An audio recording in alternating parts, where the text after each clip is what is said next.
And we're going to turn now to another Senate race, this one in Nebraska, where Democrats are hoping that picking a Senate candidate who can't win in November will actually help them flip the seat in that red state. Democratic voters threw their support behind Cindy Burbank in the Senate primary earlier this month after she signaled she might drop out of the race if she won to pave the way for independent Dan Osborn to face Republican Pete Ricketts one-on-one in November. Now, Burbank won the Democratic nomination, but according to Nebraska Secretary of State, she actually can't withdraw until the election is certified next month. And Dan Osborn joins me now. Thank you so much for joining me, Dan. Let's talk about the state of the race. First, let's talk about Cindy Burbank, who is the Democratic nominee right now. Have you been in touch with her regarding when she will drop out of the race and clear a path for your candidacy? No, I haven't. I just figure we're just going to keep going here. We're getting a lot of support. We're fundraising. We've raised over $4.5 million. We continue to show how viable this campaign is. We've done over 70 town halls. We're just going to keep getting out there, talking to farmers, ranchers, nurses, and teachers, and finding out what they want in a U.S. senator. So, but do you have an opinion as to whether or not her staying in the race would help or hurt your campaign? And are you making a concerted effort to reach out to Democratic voters in Nebraska? Yeah, I've thought about this every which way to Sunday. And, right now I stay focused on especially, the ag community where we're fifth in the country in soybean exports, third in corn, first in beef.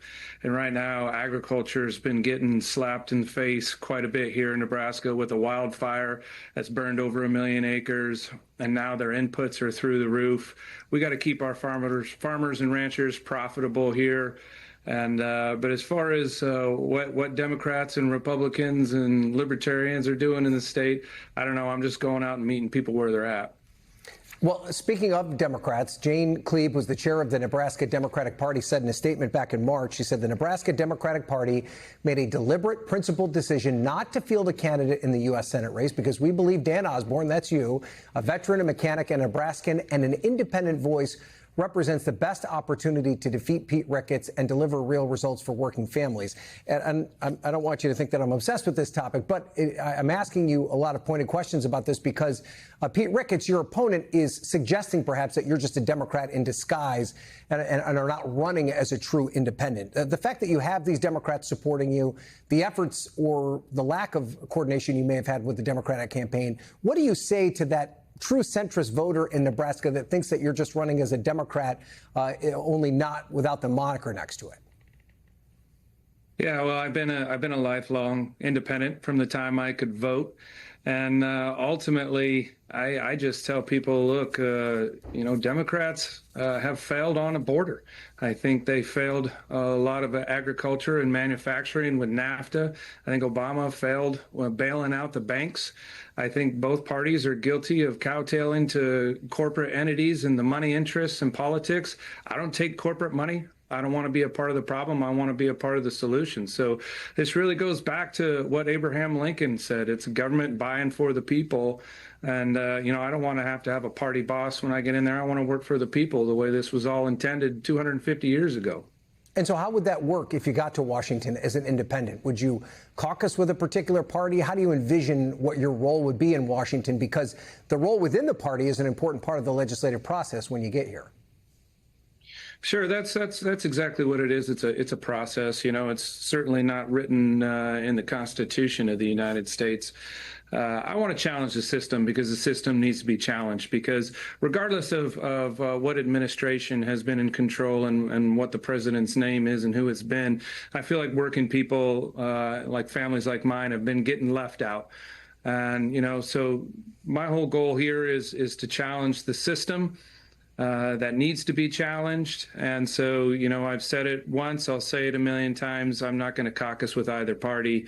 I am going to, that'll probably lead you into your next question. How are you going to be effective? Well, I think really, if I would have beaten Deb Fischer in 2024, the big, beautiful bill would have never have passed. I would have never have given the lion's share of tax cuts in Nebraska to the Ricketts family. So, that's what that is that's leverage, that's power. I certainly will use that to deliver for the people of Nebraska. Okay, so let's talk about Deb Fischer. You lost to her by more than 5 points in 2024, but that was a bit of a surprise, given the fact that you had kind of come out of nowhere as a political neophyte. Things are a little bit different here in 2026. You're a known quantity now, but do you think that Pete Ricketts is a more vulnerable candidate, or do you think the political climate's different? How is this going to be different than your last run? Well, I think Ricketts, people know him. He ran our state like a mob boss when he was governor for 2 terms. He would spend, especially against even his own party, he would spend hundreds of thousands of dollars in primaries to make sure people wouldn't work in the state anymore. And he's got no scruples. He tries to drag people down. He tries to ruin reputations. That's who he is. You know, I just ask people, look, are you better off since the Ricketts regime has been in power here in Nebraska? And the answer resoundingly is no. You know, is he more vulnerable? I don't think so. He's got, you know, he could write himself a $50 million check tomorrow. But you know what? Nebraska is not for sale. People are fed up with the status quo here, especially with prices at the grocery store and the gas pump and rent. And you know, we're gonna let our voices be heard in November. And my last question for you, sir, is that poll after poll after poll shows that most Americans are disenfranchised by both Republican and Democratic parties. More and more young people don't even identify with a political party. But yet we've yet to see a major candidate break through at the national level without a direct party affiliation, outside of Bernie Sanders and Angus King, who caucus with the Democrats. Do you think your victory could open the door to more independent candidates like yourself actually running and then succeeding, and that an independent movement could actually be a political force in this country?